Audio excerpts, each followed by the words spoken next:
Hello students, welcome back to my YouTube channel Jaideep Sir's Maths Mania. In previous video lecture, we had completed section B of Gala paper set question paper 2.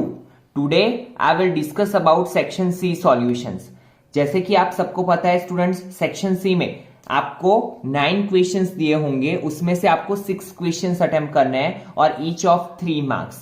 That means आपका section C भी है total 18 marks का. ठीक है, तो चलिए start करते हैं. Question number 37.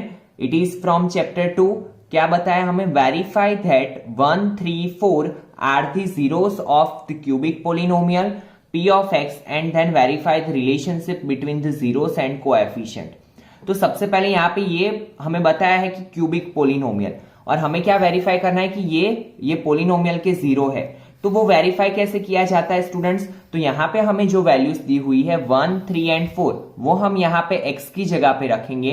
And if answer is 0, ठीक है, 1 वैल्यू पुट अप करने के बाद अगर आंसर 0 मिल रहा है that means it is the zero of polynomial. Same हम 3 के लिए करेंगे और 4 के लिए करेंगे. तो अगर आप 1, 3 एंड 4 ये पोलिनोमियल में वैल्यू रख के देखोगे तो आपको पता चलेगा कि आपका आंसर 0 आ रहा है. दैट मीन्स हम क्या लिखेंगे here p of 1 is equal to 0, so it is a zero of polynomial. Same for 3 and it is also for 4. यही आपको करना है. नाउ ये तो हमने चेक कर लिया कि ये इसके जीरोस है. अभी क्या करना है, इसकी रिलेशनशिप हमें वेरीफाई करनी है. तो आपको पता है कि क्यूबिक पोलिनोमियल के लिए देयर आर 3 रिलेशंस. पहला है sum of zeros, that means alpha plus beta plus gamma. क्योंकि हमारे पास 3 जीरो है, 1, 3 एंड 4, तो सम में हम क्या करते हैं एडिशन. तो यहाँ पे क्या मिला 8. और सम ऑफ जीरो क्यूबिक पोलिनोमियल के लिए इक्वेशन है माइनस बी अपॉन ए. बी की वैल्यू क्या है? अभी आपको पता है कि एक्स क्यूब का जो कोएफिशिएंट होता है यहाँ पे कुछ भी नहीं है, दैट मीन्स 1. तो ए की value 1, b is equal to -2, c is equal to 19, d is equal to 12. तो माइनस बी अपॉन ए में वैल्यू पुटअप करो, -8 माइनस माइनस प्लस. फिर सेकेंड रिलेशन होता है sum of product of zero, that is alpha beta plus beta gamma plus gamma alpha is equal to C upon A. अल्फा के लिए हमने 1 लिया है, बीटा के लिए 3 और गेमा के लिए 4. तो आपको मिलेगा आंसर 19. उसके बाद है product of zero. Product of zero find करने के लिए इक्वेशन है minus D upon A. It is the equation for cubic polynomial students. तो प्रोडक्ट ऑफ जीरो फाइंड करने के लिए क्या इक्वेशन है? माइनस डी अपॉन ए. डी की वैल्यू है -12, माइनस आगे माइनस माइनस प्लस 12, और अगर हम मल्टीप्लीकेशन करें तो हमें आंसर मिलेगा 12. Now question number 38. Find the zeros of the quadratic polynomial x² - 7x + 12 and verify the relationship between the zeros and the coefficient of the polynomial. अभी आपको पता है कि जब भी 3 टर्म का पोलिनोमियल हो और उसके हमें जीरोस फाइंड करने हो तो हम क्या यूज करते हैं? Splitting method. ठीक है, तो ये क्वेश्चन भी हम स्प्लिटिंग मेथड से सॉल्व करेंगे. और अगर आपको स्प्लिटिंग मेथड नहीं समझ में आ रही है तो स्टूडेंट्स मेरे चैनल पे चैप्टर 2 में मैंने एकदम डीपली एक्सप्लेन किया हुआ है स्प्लिटिंग मेथड. तो एक बार आप वो एक्सरसाइज 2.2 का वीडियो देख लेना. मैं डिस्क्रिप्शन में उसकी लिंक भी रख दूंगा तो आपको थोड़ी हेल्प मिले. ठीक है, और फिर भी अगर आपको डाउट रहता है तो you can put a comment also. फिर तो हमें आफ्टर स्प्लिटिंग मेथड क्या मिले? Answer x is equal to 4 and x is equal to 3. फिर हमें क्या करना है? सम ऑफ जीरो फाइंड करना है. सम ऑफ जीरो 4 + 3 7, और सम ऑफ जीरो में इक्वेशन क्या है? -b upon A. And product of zero के लिए इक्वेशन क्या है? c अपॉन ए. तो हमने वैल्यू रख दी. यहाँ पे c क्या है? यहाँ पे a क्या होगा? x² का कोएफिशिएंट, b है -7, a होगा 1 और c है 12. तो हमने यहाँ पे सिर्फ वैल्यूज रखी. ठीक है, नाउ क्वेश्चन नंबर 39.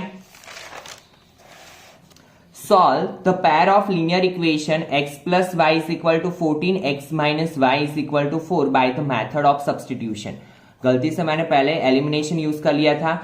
तो आपको ये चीज हमेशा याद रखनी है कि अगर आपको एग्जाम में बोला है मेथड ऑफ सब्स्टिट्यूशन तो आपको वही मेथड को अप्लाई करना है. ठीक है, सिर्फ आपको इतना बोला हो solve the pair of linear equation, then you can use any of method substitution और एलिमिनेशन. क्योंकि क्रॉस मल्टीप्लीकेशन आपका रिड्यूस में है तो आप कोई भी मेथड यूज कर सकते हो. बट अगर आपको क्लैरिफाई किया हुआ है कि substitution, then you have to apply substitution method. तो हम क्या करते हैं, सब्स्टिट्यूशन में दो इक्वेशंस बना देते हैं, x plus y is equal to 14, x minus y is equal to 4। Now दो इक्वेशन के बाद हमें क्या करना है, कोई भी एक इक्वेशन को यूज करके x और y, या तो x की या तो y की वैल्यू बनानी है। तो मैंने किसका यूज किया यहाँ पे, सेकेंड इक्वेशन का। तो x को मैंने एक साइड रखा, बाकी का सब राइट हैंड साइड पे, तो इट बिकम 4 प्लस वाई, क्योंकि माइनस वाई साइड आएगा, so it become plus y. Then give equation number 3। Now अगर हमने 2 में से वैल्यू बनाई तो हम ये वैल्यू किस में रखेंगे, इक्वेशन नंबर 1 में। तो put the value of equation 3 in equation 1। तो x की जगह पे अभी हम क्या रखेंगे, 4 प्लस वाई। तो x की जगह पे 4 plus y plus y, y plus y 2y, ये 4 इस साइड जाएगा, सो इट बिकम माइनस। तो 2y इज इक्वल टू 10, तो y इज इक्वल टू क्या मिला, 5। नाउ यहां पे जो हमें वैल्यू मिलेगी वो हम रखेंगे इक्वेशन नंबर 3 में। तो x is equal to 4 plus y की जगह पे क्या आएगा, 5, 4 plus 5 9, so x is equal to क्या मिला, 9। Now question number 40, it is from chapter 4। Important question है, ऐसे क्वेश्चंस आने की बहुत ही ज्यादा पॉसिबिलिटी है, तो अच्छे से ध्यान देना। अ train travels 360 kilometre at a uniform speed. If speed had been 5 km per hour more, it would have taken 1 hour less for the same journey. Find the speed of the train. तो सबसे पहले आपको याद रखना है कि जब भी वर्ड प्रॉब्लम्स चैप्टर 3 या 4 में से आए तो आपको जो फाइंड करना है होता है वही हम सपोज करेंगे। तो suppose the speed of train be x kilometre per hour. अभी आपको पता है कि हमारे पास एक इक्वेशन है, speed is equal to distance upon time. तो हम वही इक्वेशन में वैल्यू पुटअप करेंगे। स्पीड हमने सपोज की है x, तो स्पीड की जगह पे x। डिस्टेंस कितना है, 360 किलोमीटर, तो डिस्टेंस की जगह पे 360, और टाइम क्या है, t1। क्योंकि हमें टाइम नहीं बताया हुआ है तो हमने टाइम सपोज कर लिया कि सपोज टाइम इज t1।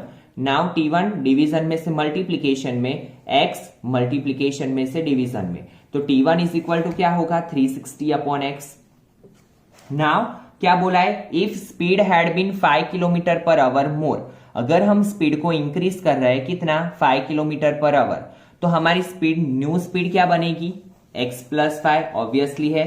और आपको पता है अगेन हमने क्या किया, speed is equal to distance upon time में डिस्टेंस एज इट इज है, दैट मीन्स 360, और टाइम ले लिया t2, क्योंकि अगर हम स्पीड बढ़ाएंगे तो हमारा टाइम ऑब्वियसली चेंज हो जाएगा, दैट मीन्स कम हो जाएगा।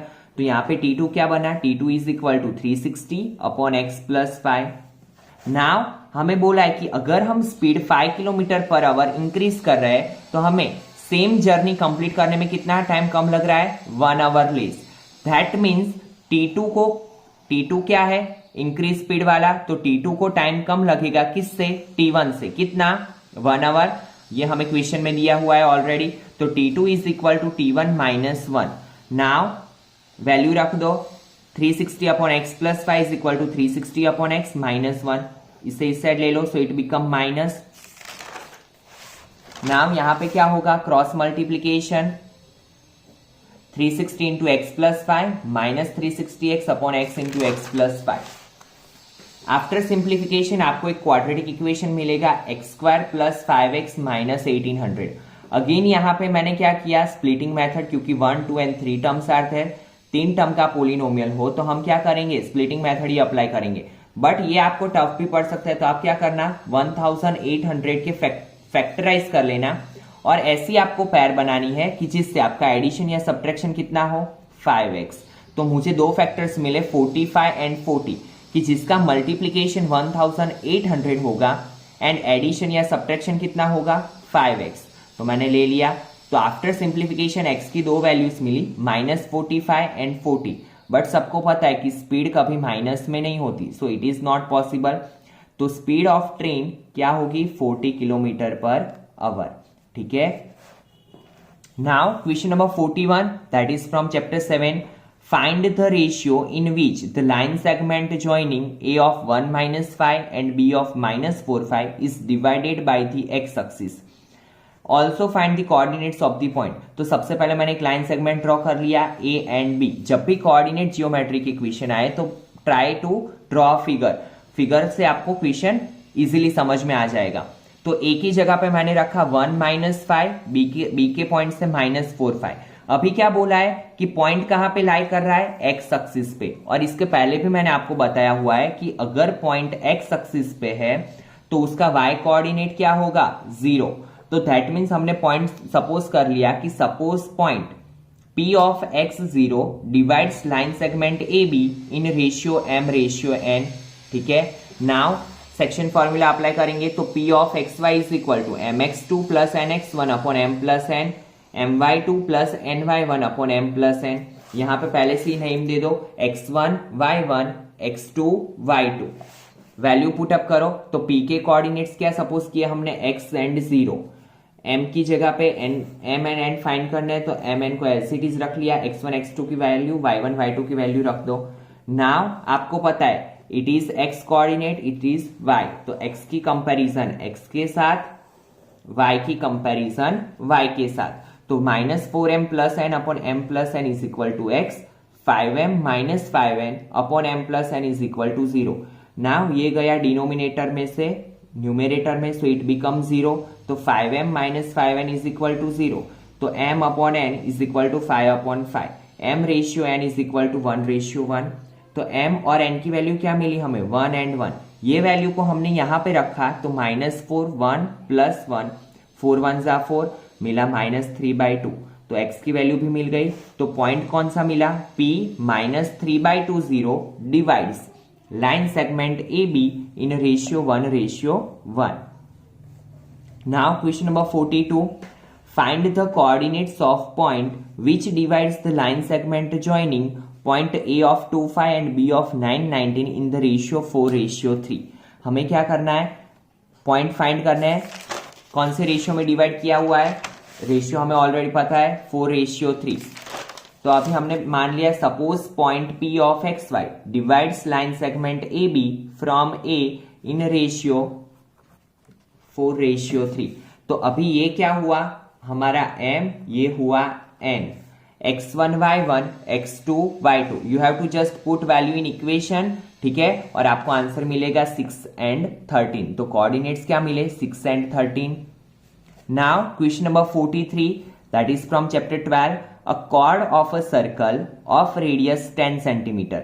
जब भी वर्ड प्रॉब्लम्स आए आप साथ में क्या करोगे, डेटा लिखते जाओगे। तो रेडियस क्या दिया हुआ है, 10 centimetre, subtends a right angle at the centre, theta is equal to 90, क्योंकि राइट एंगल बोला है और राइट एंगल का मीनिंग ही होता है 90 डिग्री, तो थीटा है 90 degree. Find the area of the corresponding minor segment major sector.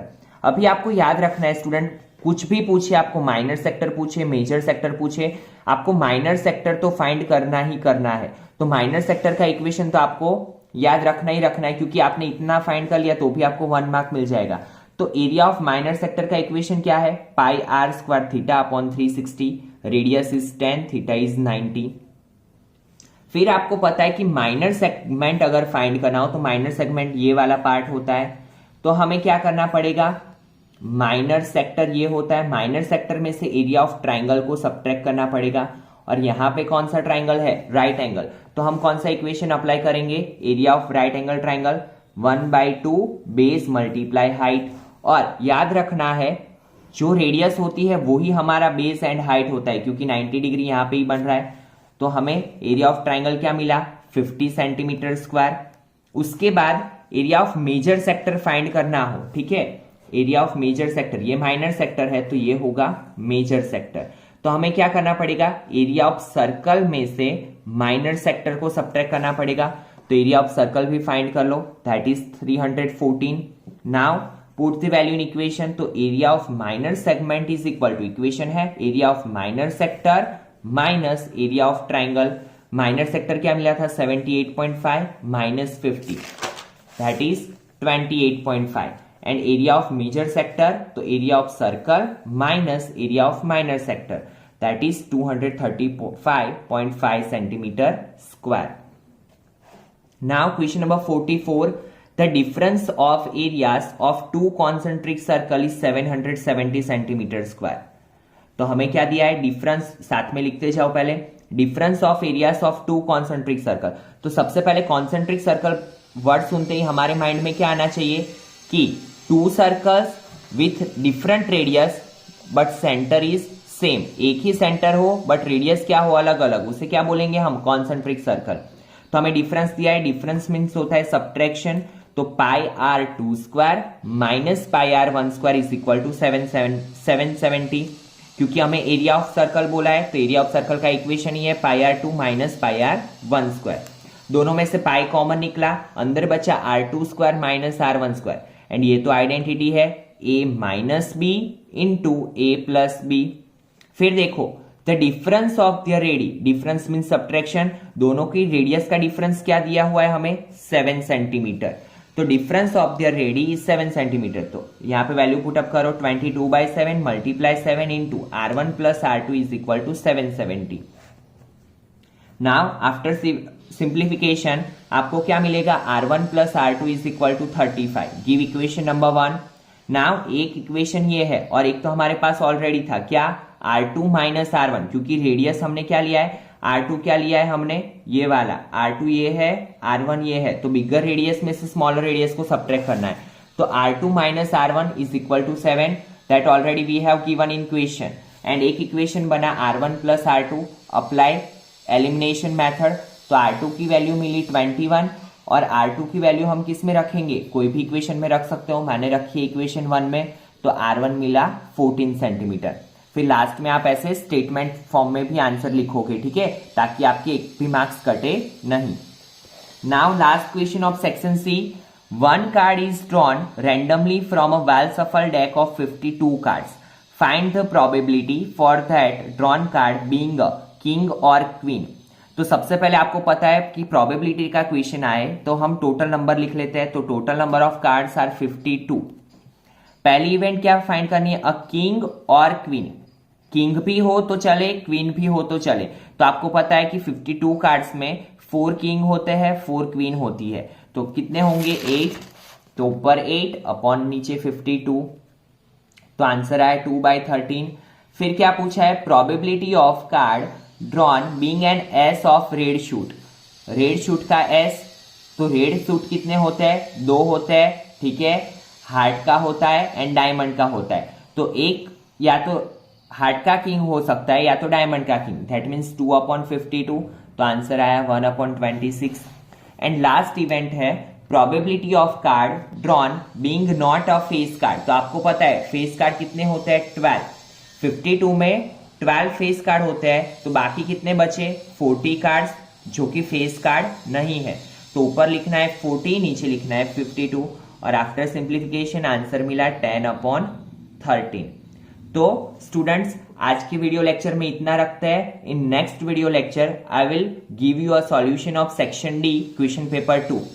तो अगर आपको वीडियो समझ में आया हो, क्वेश्चन समझ में आए हो, ठीक है, तो वीडियो को लाइक करना ना भूले, और अगर आपने चैनल सब्सक्राइब नहीं किया है तो चैनल सब्सक्राइब कर ले, ताकि आपको हर एक सेक्शन का ऐसे सॉल्यूशन मिलता रहे। और if you have any doubt or any query then you can also put in comment section also, and I will give you reply. Thank you students.